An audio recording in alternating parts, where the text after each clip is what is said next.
অনিদ্রার সমস্যা, যাদের অনিদ্রার সমস্যা রয়েছে, আজ আমি কয়েকটি কারণ বলবো। আপনারা আপনাদের অনিদ্রার কারণটি খুঁজবেন। কি কারণে আপনার এই অনিদ্রার সমস্যা আসছে? তাহলে প্রথম কারণ রয়েছে খাবার ঠিকমতো হজম না হওয়া। দ্বিতীয় কারণ রয়েছে নিয়ম বহির্ভূত খাদ্য এবং সময়ের ব্যবহার করা, অর্থাৎ আপনি নিয়মের বাইরে খাচ্ছেন এবং অসময় খাচ্ছেন। তারপর মানসিক দুশ্চিন্তা, সঙ্গে উত্তেজনা। যদি কোনো প্রকার টিস জাতীয় রোগ থাকে, যেমন ল্যারেঞ্জাইটিস, ফ্যারেঞ্জাইটিস, কোলাইটিস, বা আপনার মস্তিষ্কে যদি কোনো সিস্ট বা টিউমার থাকে, বা ব্লাড ক্যান্সার হলে, বা বোন টিবি হলে, উচ্চ রক্তচাপ এবং নিম্ন রক্তচাপ দুটো যে কোনো একটা থাকলেও আপনার অনিদ্রার সমস্যা আসতে পারে। তারপর রয়েছে যদি আপনার শরীরে কোথাও ব্যথা থাকে, ব্যথার কারণে হতে পারে। অতিরিক্ত কাশির জন্য অনিদ্রার সমস্যা আসতে পারে। পরিশ্রম বিমুখ হলে, অর্থাৎ অলস জীবনযাপন করলেও অনিদ্রার সমস্যা আসে।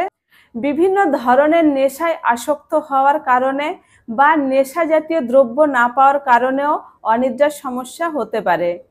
আর অনভ্যস্ত জায়গায় যদি আপনি ঘুমান, অর্থাৎ যেখানে ঘুমানো আপনার অভ্যাস নেই, এরকম জায়গায় যদি আপনি ঘুমান, এতেও অনিদ্রার সমস্যা হতে পারে। তাহলে আপনি এর মধ্যে আপনার কারণ কোনটি রয়েছে সেটি খুঁজে বের করুন এবং সেই কারণটিকে ঠিক করার চেষ্টা করুন। তাছাড়া আমি অনিদ্রার জন্য কয়েকটি পয়েন্ট দেখিয়ে দেবো অ্যাকুপ্রেশারের, এবং প্রাণায়াম দেখিয়ে দেবো। তাহলে পয়েন্টটা দেখে নিই কোথায় কোথায় রয়েছে। সবার প্রথম পয়েন্ট রয়েছে আমাদের বৃদ্ধাঙ্গুল। বৃদ্ধাঙ্গুলের উপরে আমরা একটু ছেড়ে দিয়েছি জায়গা, ছেড়ে দিয়ে তারপরে রয়েছে পয়েন্টটা। এটা আপনারা দু হাত দিয়ে প্রেসার করবেন, দুপাশে ধরেই আমি চাপ প্রয়োগ করছি, তারপর ছেড়ে দেবেন। আবার এইভাবে 1 মিনিট থেকে 3 মিনিট পর্যন্ত করতে পারেন। আপনারা এই পয়েন্টটা দু হাতেই করবেন। যতগুলো পয়েন্ট দেখাবো সব পয়েন্ট কিন্তু দু হাতে আপনাকে করতে হবে। তারপরের পয়েন্ট রয়েছে এইখানে আমাদের এই উঁচু জায়গাটা, এতটা উঁচু জায়গা আমি শুধু একটা পয়েন্ট করে রেখেছি, এটা নয় কিন্তু এতটা উঁচু জায়গা জুড়ে আপনাকে প্রেসার করতে হবে। কিভাবে প্রেসার করবেন দেখুন, এইভাবে চেপে চেপে এটা এখানে এখানে আপনি প্রথমে 3 মিনিট করে নেবেন। এই পয়েন্টটিতে প্রথমে 3 মিনিট করে নেবেন, তারপর এই পয়েন্টে 1 মিনিট করে নেবেন।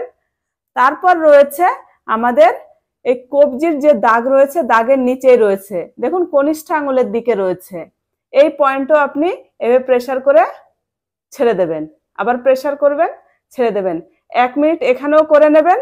তারপরের পয়েন্ট রয়েছে আমাদের তর্জনী আর মধ্যম আঙুলের পিছনে, এই জয়েন্ট রয়েছে, জয়েন্টের উপরে এই জয়েন্ট পর্যন্ত, এই মাঝখানের এই জায়গাটুকু আপনি কি করবেন, একটা দেখুন এরকম প্লেন পেন নিয়ে নেবেন বা একটু কিছু নিয়ে আপনি এইভাবে রোল করবেন, এভাবে রোল করবেন এই জায়গাটায়।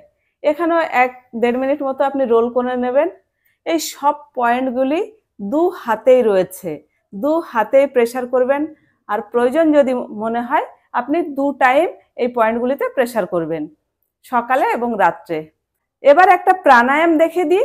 এই প্রাণায়ামটার অভ্যাস করবেন নিয়মিত 15 মিনিট থেকে 30 মিনিট। প্রাণায়ামটি হলো অনুলোম বিলোম প্রাণায়াম। তাহলে দেখে নিই কিভাবে করব। প্রথমে বাঁ হাতে মুদ্রা ধরে নিলাম, ধ্যান মুদ্রা, আর বাকি 3টে আঙুল সোজা রেখে এভাবে হাঁটুর উপরে রেখে দিলাম।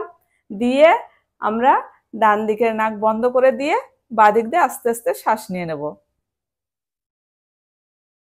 চোখ বন্ধ করে করবেন। পুরো শ্বাস নেওয়া হয়ে গেলে এবার বাঁ দিক বন্ধ করে দিয়ে ডান দিক দিয়ে ছেড়ে দেবেন।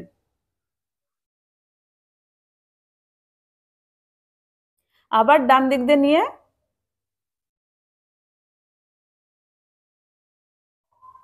বাঁ দিক দিয়ে ছেড়ে দেবেন। এইভাবে এই প্রাণায়ামের অভ্যাস 15 মিনিট থেকে 30 মিনিট অবশ্যই করবেন। আর যদি সম্ভব হয়, যখন আমরা ভিতরে শ্বাস নিচ্ছি সেই সময় ভিতরে আপনি কয়েক সেকেন্ড আটকে রাখবেন। এতে দেখবেন আপনার যে কোনো কারণেই অনিদ্রার সমস্যা হোক না কেন, আপনারা কিন্তু উপকার পাবেন। আর একটা প্রাণায়ামের অভ্যাস করব। প্রাণায়ামটি হলো ভ্রামরী প্রাণায়াম। করার জন্য কি করতে হবে, আমাদের কানের পাশে ছোট্ট একটা অংশ রয়েছে, এই অংশটা বৃদ্ধাঙ্গুল দিয়ে এভাবে চেপে ধরবো আর বাকি আঙুলগুলো এইভাবে চোখের উপরে আলতো করে রেখে দেব।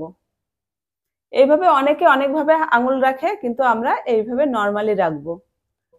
রেখে শ্বাস নিয়ে ময়ের উচ্চারণ করব অথবা ওম ধ্বনির উচ্চারণ করব। ভ্রমরের মতো শব্দ হবে। দেখুন করছি।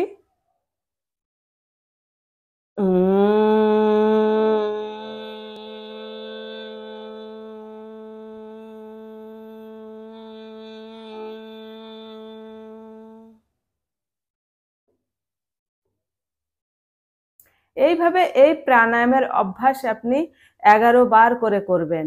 দেখবেন আপনার অনিদ্রার সমস্যা কিভাবে জাদুর মতো ছুমন্তর হয়ে যাবে। তাহলে যাদের অনিদ্রার সমস্যা রয়েছে, অবশ্যই ভিডিওতে আমি যা যা দেখিয়ে দিয়েছি আপনারা সেইভাবে একটু অনুসরণ করুন। আশা করি আপনারা উপকৃত হতে পারবেন। ভালো থাকবেন, সুস্থ থাকবেন। ধন্যবাদ।